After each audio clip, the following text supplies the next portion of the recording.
La novela que me dispongo a destripar es una obra maestra en muchos sentidos, aunque cuando la terminé de leer me pareció por encima de todo una novela de horror. El horror suele confundirse con el terror, aunque no son lo mismo. En las obras de terror la emoción dominante es el miedo. En cambio, en las obras de horror, la emoción principal es una especie de angustia, expresada como el deseo de no verte nunca en una situación como esa. Ensayo sobre la ceguera de José Saramago es una novela que explora los rincones más oscuros de la condición humana. Su lectura nos lleva a sitios donde nunca querríamos estar, y conozco a personas que no pudieron terminar el libro al no querer adentrarse más en la densidad de sus tinieblas. La obra tiene momentos brillantes, escenas de ternura y reflexiones muy profundas, pero en este vídeo me centraré exclusivamente en explorar los cimientos y las formas del particular horror blanco de José Saramago. Obviamente habrá varios spoilers de la historia, así que si tienes pensado leerte este libro, te recomiendo... Nada, no te recomiendo nada, simplemente te dejo el aviso.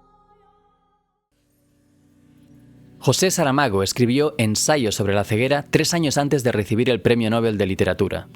Era un escritor consolidado, un hombre ya mayor que había pasado las últimas décadas escribiendo e investigando acerca del ego humano.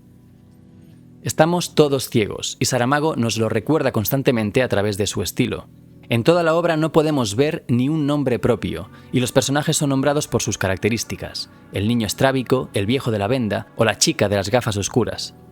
Por otra parte, los diálogos no están representados como de costumbre, sino que aparecen disueltos en el texto. Los pensamientos y las voces de los personajes forman una amalgama compacta con la acción, logrando la extraña y paradójica sensación de estar leyendo sin ver. La historia empieza con un conductor delante de un semáforo que, de pronto, lo ve todo blanco. Su mujer lo acompaña al oftalmólogo y en la sala de espera coinciden con el resto de personajes principales, que no tardan en contagiarse de la ceguera blanca.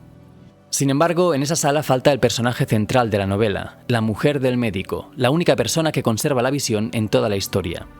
El médico pronto se da cuenta de que la ceguera es contagiosa y alerta a las autoridades, que, sin saber mucho qué hacer, deciden encerrar a los ciegos en un manicomio abandonado. El edificio está fuertemente vigilado por militares con orden de disparar a muerte a cualquiera que intente fugarse. Los primeros contagiados enseguida forman una pequeña familia, aunque no tardan en llegar más y más ciegos hasta abarrotar todo el recinto. Poco a poco, el manicomio se convierte en el escenario de los mayores horrores de la novela, y las personas que finalmente logran salir de él no son las mismas que cuando entraron. Al salir del manicomio, los protagonistas tienen que enfrentarse a una ciudad colapsada donde ya casi no queda comida ni agua. Al cabo de unos días de penosa supervivencia, el primer ciego de todos recupera la vista espontáneamente. La ciudad se va llenando de gritos de euforia y de la misma manera que empezó, la epidemia finalmente termina. Lo más llamativo de esta obra y lo primero que hay que explicar es el tipo de ceguera que sufren los personajes. Saramago elige para ellos una ceguera especial, absolutamente blanca y luminosa, como si un mar de leche se les hubiera metido dentro de los ojos. Lo más extraño es que no hay nada en los ojos de los ciegos que explique su ceguera. Esto hace suponer al doctor que se trata de una ceguera psíquica, lo que suele interpretarse como una alusión a todo el simbolismo que hay detrás de la obra. Sin embargo, lo que nunca se comenta es el efecto bastante siniestro que esta ceguera blanca tiene sobre los enfermos. En cierto modo, los humanos estamos acostumbrados a la oscuridad. La necesitamos para dormir y cuando queremos recordar algo, cerramos los ojos y nos servimos de la oscuridad para reconstruir imágenes, caras y lugares.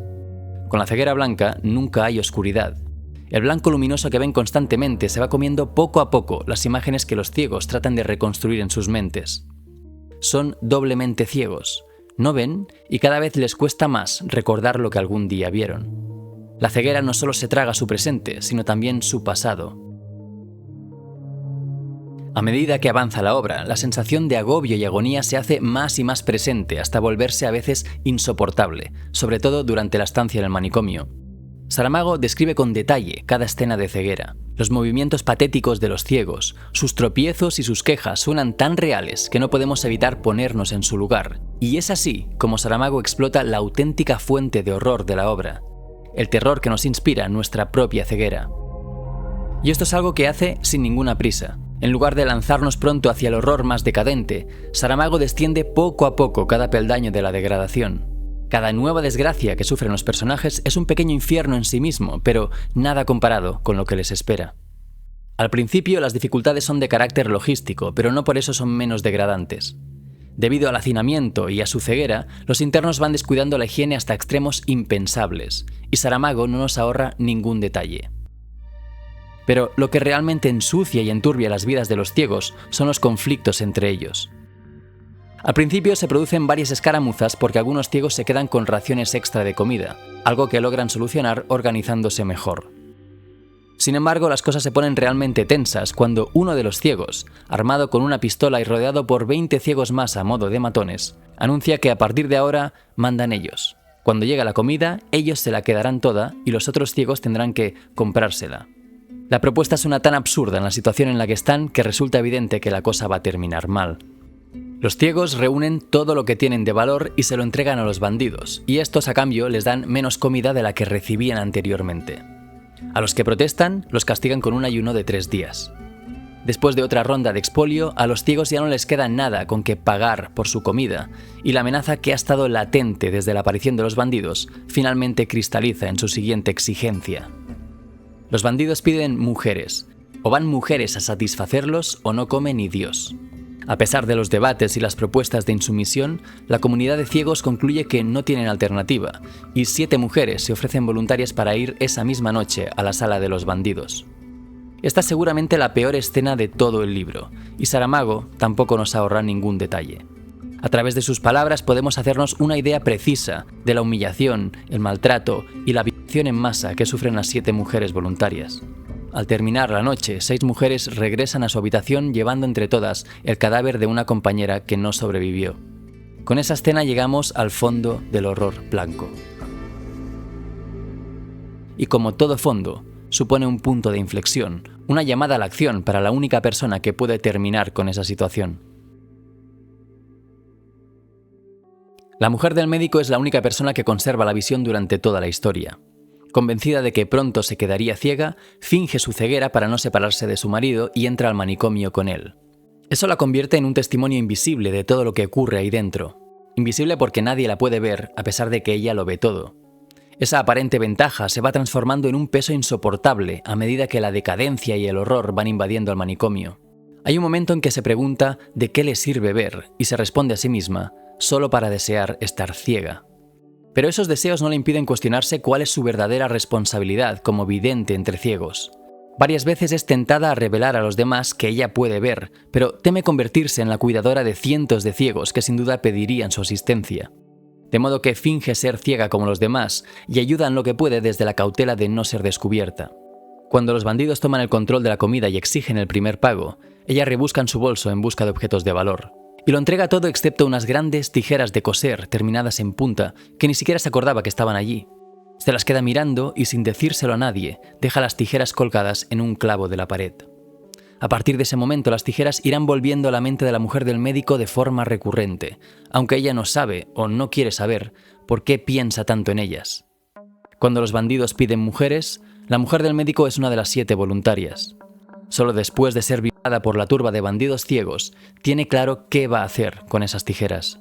Al cabo de unos días, los bandidos piden más mujeres y la mujer del médico se cuela con las nuevas voluntarias, llevando consigo las tijeras. La escena que se desata a continuación es brutal y, como siempre, Saramago no nos ahorra detalles. Pocos minutos después, la mujer del médico escapa con el resto de mujeres dejando a varios heridos y el jefe de los bandidos ahogado en su propia sangre. Antes de salir, lanza su amenaza. Por cada día que estemos sin comer por vuestra culpa, morirá uno de vosotros.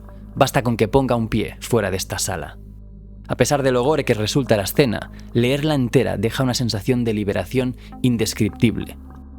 Todo el horror acumulado estalla por los aires y de algún modo se restablece un equilibrio que se había perdido. Las tornas han cambiado. Ahora los bandidos están atrapados en su habitación, sabiendo que si salen de ella, puede que ya no vuelvan. Poco después de esta escena, una de las ciegas, movida por la desesperación o trastornada por el hambre, decide pegarle fuego a una de las camas de los bandidos. El fuego se extiende rápidamente por la sala y pronto el ruido de las llamas se mezcla con los gritos de agonía de los bandidos. La mujer del médico guía al resto de ciegos hacia la salida del manicomio y allí descubren que ya no hay soldados que los vigilen. Son libres, finalmente. Salen del manicomio y poco a poco se dispersan entre las calles de la gran ciudad.